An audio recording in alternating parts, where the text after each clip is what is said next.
Hello, this is Everett. Welcome to my art talk. Today I want to have a discussion with those that are watching, and I want to go over any questions that you may have and any comments. I've also gotten a few emails that I can talk about, and also look at the chat box off to the right side of the screen, and you can put down comments down there. Of things you'd like to ask me questions about, or things you would like to make comments on. And you can also make comments at the end of the video on the replay. So your comments that I've received so far really inspire me, because they give me things to think about, because it puts me in a place where I am, but also it makes me think about where you may be in your art journey, and so I can relate to that. My background, I guess I'll give you a little bit of my background. I started painting about 25 years ago. It all started, my mother-in-law gave me a beginner set, and she said, "Go paint." And that's the only advice I got. No other direction, no other instruction. So I took that paint set, that beginner paint set, on one weekend. I painted 3 paintings. And wow, it was really something that just opened my eyes. I found I could do self-expression, and I could do art the way I felt. And I never knew I could do that. So that was my first initiation into a painting of any kind. And then I found a local artist in Texas, Dan Brown, and he was a watercolorist. And he showed me basically how to handle color and how to handle the water, and teach me how to do values and how to make a painting. And I started that. And then I joined several art clubs. I've participated in many art shows. I've even juried art shows. And so I've been painting for about 25 years. Right now, I'm being taught by master artist Tom Lynch. He's from out of Chicago. And he has inspired me to be a better artist and an art educator. And I love to teach, and I love to show people how to self-express themselves in art. It's not necessary to paint just like me or how I paint, but to bring out the best in you to express your art. I see a couple more folks have shown up. If you want to try the chat room, this is something I want to find out if your chat is working. Off to the right hand side of the screen, I just type in, say hi, and then just tell me where you're from. That would just start us off here. I'm broadcasting from Virginia, and I'd like to know if we have other folks around the world that are looking in and maybe listening. That would be a lot of fun to find out. And if you have any questions, if you saw my last video on my first demo of a basic landscape, you may have questions about that. We're going to have another broadcast next Wednesday on part 2 of that basic landscape. And don't miss that one, because I'm going to cover some different techniques and a couple surprises, some things, kind of lessons learned that I've learned, and also a couple little tricks I'd like to show you. I think you'll find it very interesting. So don't miss next week's show at 1 o'clock on Wednesday. And I'll put the word out, but put it down on your calendar so you don't forget it. Okay, I received a comment on online this week, right after my broadcast on Wednesday. It was from Digipo. That's probably the way I probably mispronounced it bad, but that's his ID name. And he had a question, and a very good question. He wanted my opinion on Kaysen Moulin du Roy 300-pound cold pressed paper. And I wrote my comments there on the page, but my basic thoughts about paper is as long as it's 100% cotton and it's archival proof paper, it's good. If you use anything less than that, if you use some of the cheaper quality paper, you won't get the results, and the paper won't withstand some of the water and some of the treatment, some of the techniques you may want to try on it. But as long as you're archival and as long as you're 100% cotton, you're in good shape. I use Gemini, made in England, but they're distributed here in the United States by a company called Strathmore paper. And I use the Gemini paper, 140 pound and 300 pound. And I was introduced to that about 15 years ago at a workshop I attended. And I've been using that ever since. It's a very high quality paper. It can handle a lot of water. It can handle a lot of, I don't want to call it abuse, but you can really scrape it, and you can take the paint off of it, remove paint. So it's a very good paper, very good paper. So that was a good question. I think most artists, when they begin, have a lot of questions about what they should use. And a lot of beginners want to find out, what the other. I'll tell you what. Truthfully, every artist has their own brand of supplies, and it all depends on what they have used, or maybe they learned it from someone else. But everybody has their own supplies that they use. I tend to go toward the high quality, artistic brand of supplies. And I was introduced by that by Tom Lynch, who's the international watercolor artist. And he's been painting a long time, and he's gone through a lot of products himself. So if you can learn from someone else and get some tips along the way, it helps you from making a lot of mistakes. And that's what I've learned to do. Hello, Alice. Welcome. Another Virginian. That's great. I feel like we're right at home. His other question was about brushes. And that's another question I get a lot. I mean, even the beginners and even people who have been painting for a while, they ask, what kind of brushes do you use, and so forth. And again, you're going to get a variety. You're going to get an answer from every artist that uses brushes. Everybody has their own favorite brand. Everybody has their own favorite tool.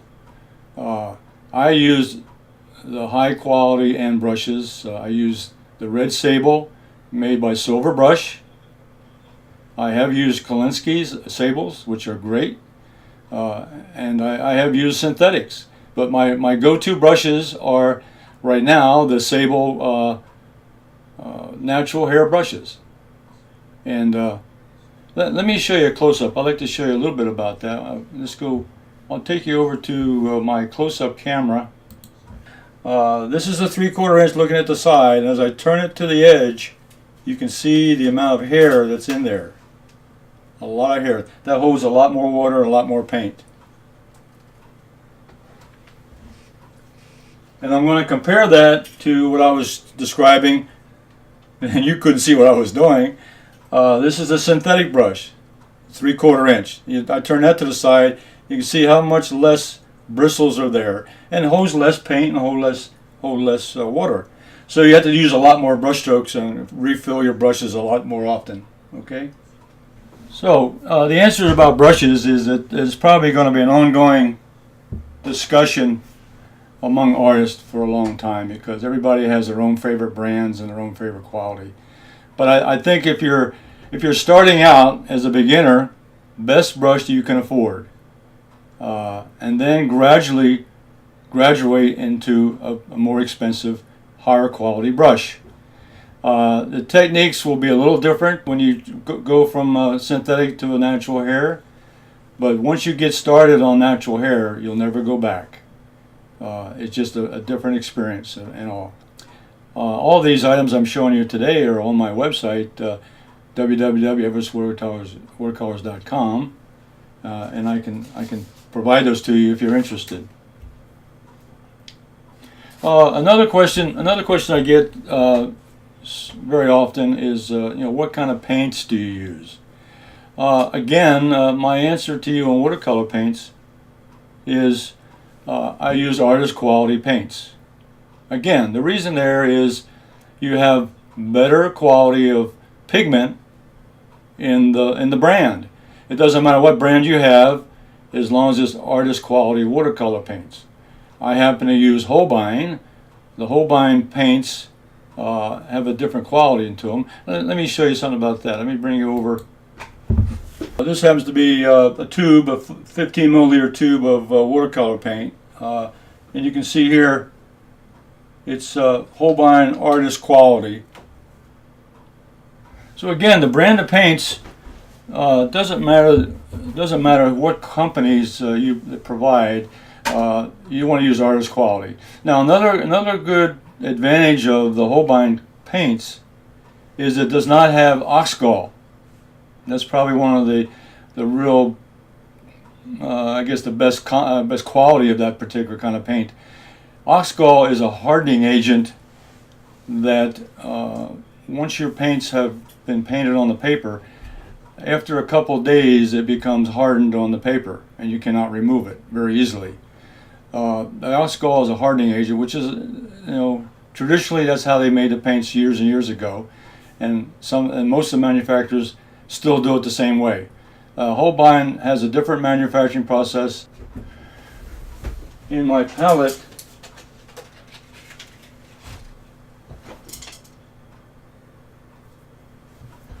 for example, this paint's been sitting here. See, I painted last Wednesday, the demonstration, and some of the paint's been sitting here since last Wednesday. I haven't touched it at all.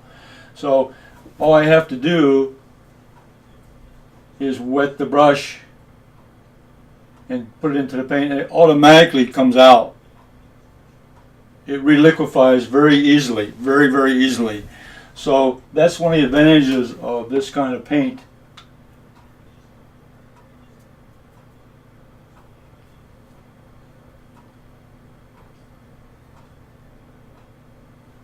You can see the paint there on the palette. It's very bright. There's a lot of pigment.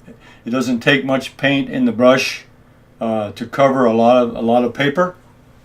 What I'm saying here is you get more bang for the buck.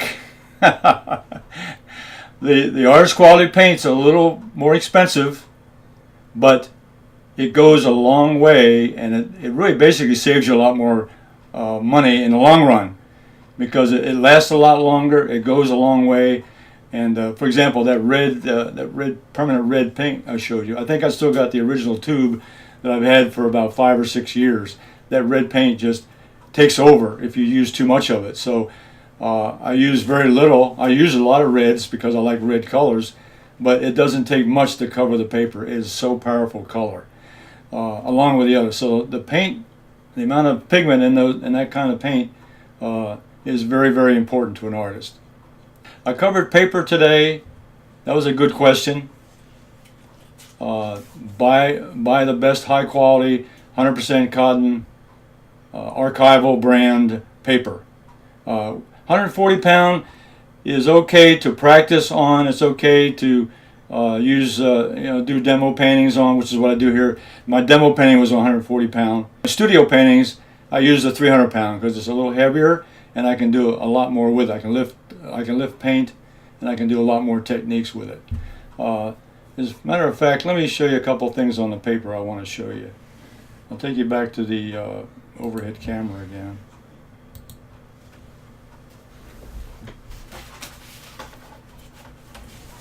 I have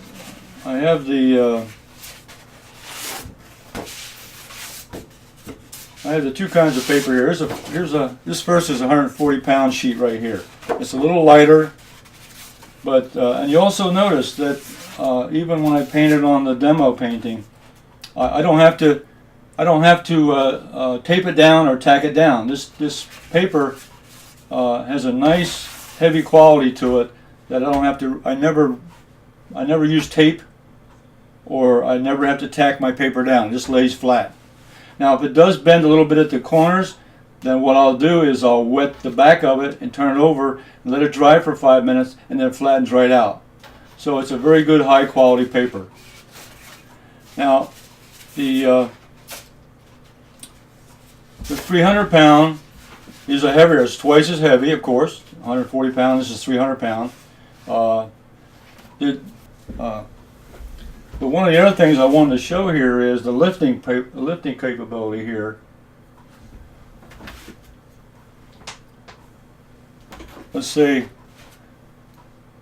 I painted this darker area a little bit earlier this morning. It's a dark. Let's say it's a row of trees, but then I want to go in. I want to lift out some shapes here. So I'll draw this in with a brush. Just a brush and some paper and paint and some water. That's all you need.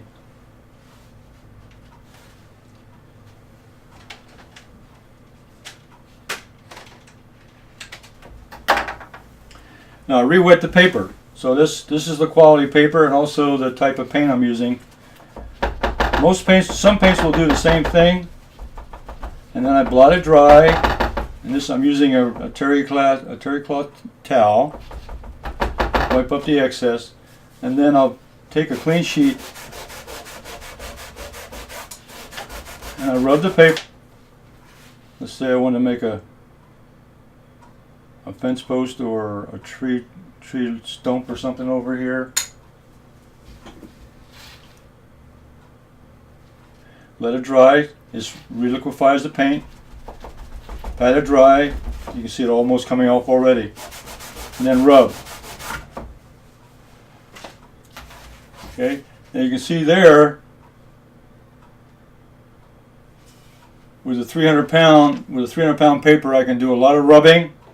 I can take the paint away, and now I can go back when it dries a little bit more. I can go back and paint over top of that, and there won't be any diffusion. I won't lose the sizing of the paper, because there's internal sizing in this kind of paper.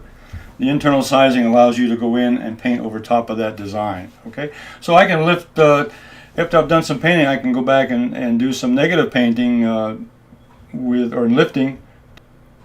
Remember, part 2 is a basic landscape demo is coming up next week on Wednesday at 1 o'clock. I'll be putting an announcement out. Put it on your calendar to look forward to it. So without further ado, I'm going to go ahead and close up shop for today. But I'm glad you all attended my classroom. And I invite you back to come back again, because we're going to learn more. I'll be able to discuss more things about art and about how I paint and why I paint that way, and answer questions about how you are doing. So have a good day, and thank you for attending. Bye-bye.